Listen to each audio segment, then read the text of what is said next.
Sud Radio, le supplément média. Alors Gilles, on va recevoir quelqu'un qu'on ne connaît pas. Elle est moins belle, trop... Elle est moins belle que notre première invitée. Oui, elle est différente. Vous parlez de moi là? Oui, on parle de vous. Voilà. Oui, parce qu'on était avec Delphine Vespizer, c'est autre chose. Ah oui, oui. Ah bah oui, Vous excusez-moi. avez son numéro de téléphone, Gilles? Ah, j'ai tu l'as? tous les numéros On se de tutoie, téléphone, on se tutoie. On se Oui, on tutoie. va Vous essayer. avez reconnu cette voix que vous connaissez bien. Mais C'est bien Yvan sûr. Kuchus. Accentué. Voilà, avec le supplément média, parce que mon cher Yvan, vous allez nous proposer sur la chaîne France 3.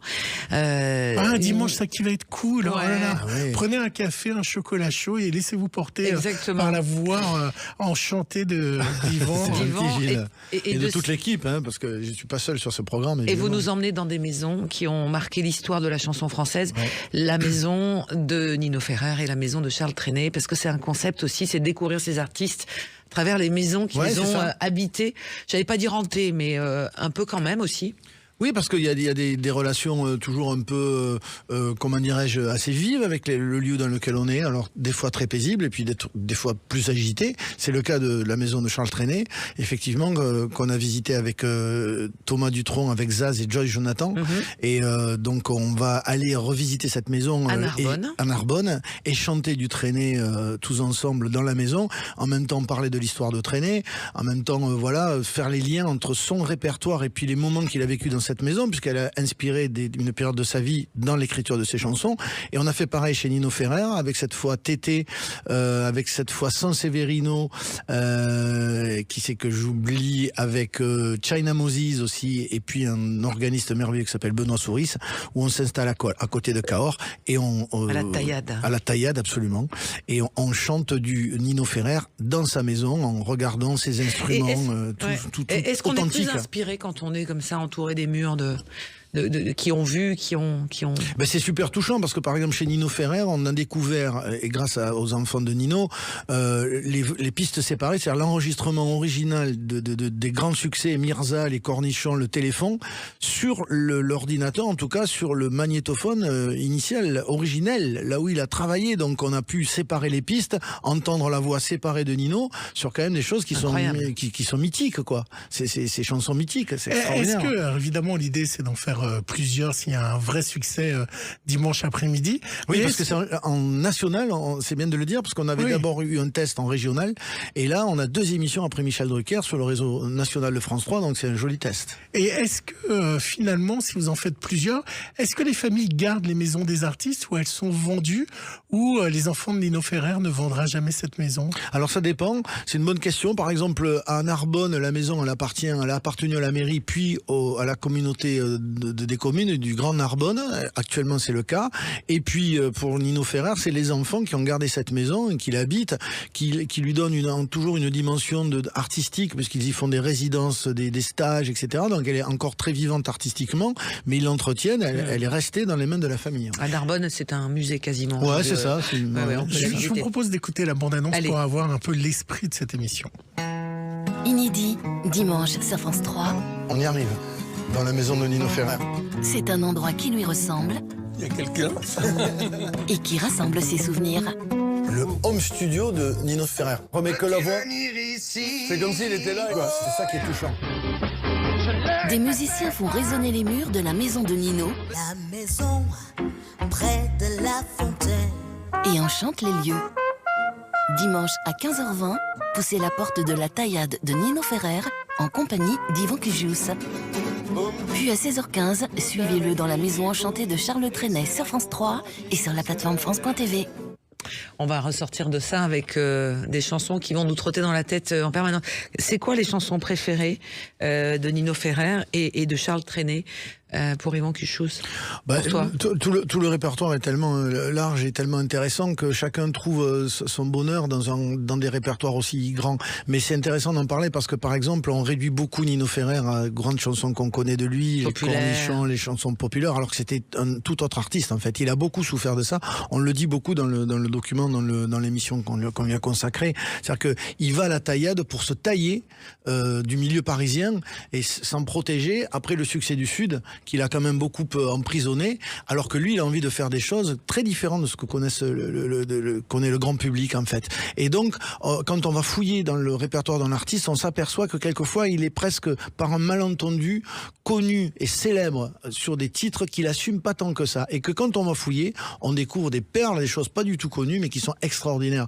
Donc, en fait, les répertoires sont vastes et il faut aller chercher, quoi. Alors moi j'ai trouvé le programme formidable, on a eu la chance de le voir. Non mais vraiment sincèrement, dans le seul petit clin d'œil que j'aurais bien aimé, mais qui pourrait faire un bébé, une émission bis, mais ça c'est mon côté un peu documentaire, j'aurais bien aimé savoir qui étaient les voisins et comment réagissaient les voisins, parce que évidemment lorsqu'on a traîné en voisin ou Nino Ferrer, c'est pas un voisin comme les autres.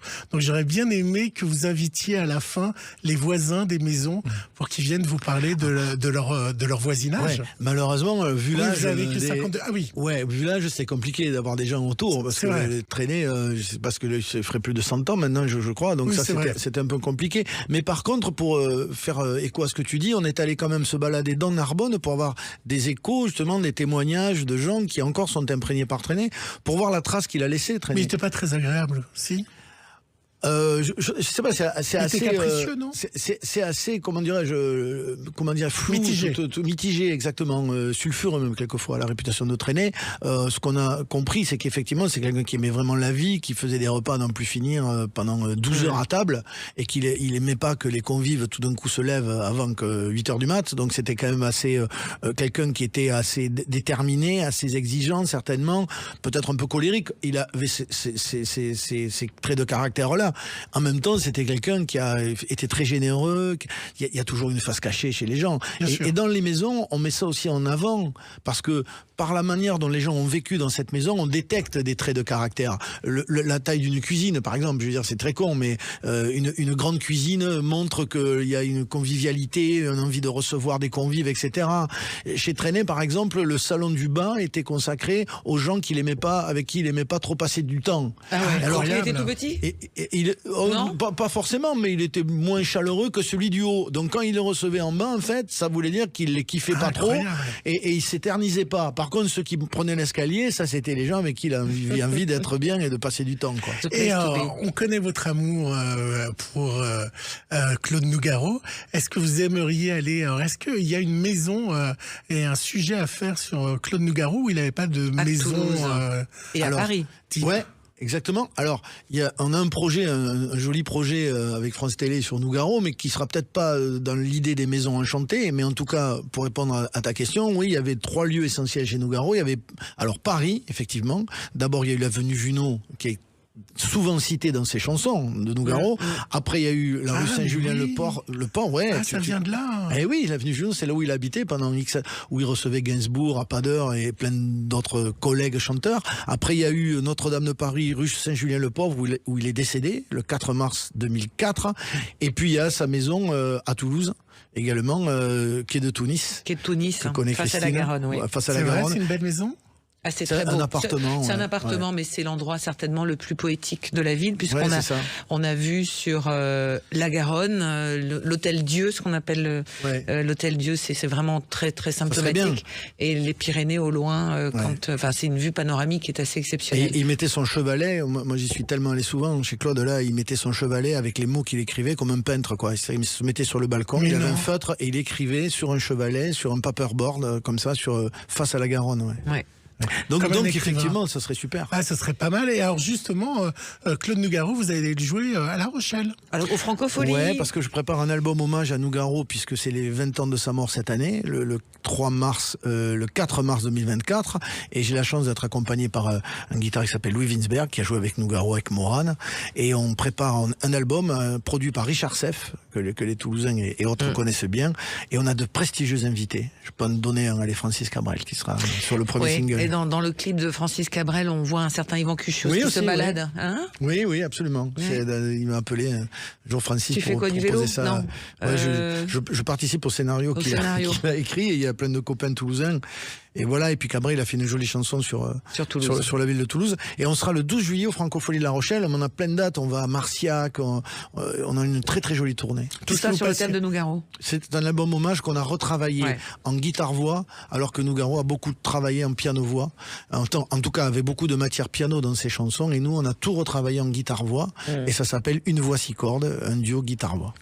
Voilà, donc on redonne Merci le de m'avoir programme. reçu, en tout cas. Merci à toi, Avec Yvan. plaisir, faut Nos regarder. maisons enchantées, Vous c'est donnez donc très envie. Oui, allez, 15h20 dimanche. Soyez là parce qu'il faut qu'on fasse de l'audience pour qu'il y en ait d'autres. Hein. Allez, 15h20, les maisons enchantées, celle de Nino Ferrer et de Charles Trenet.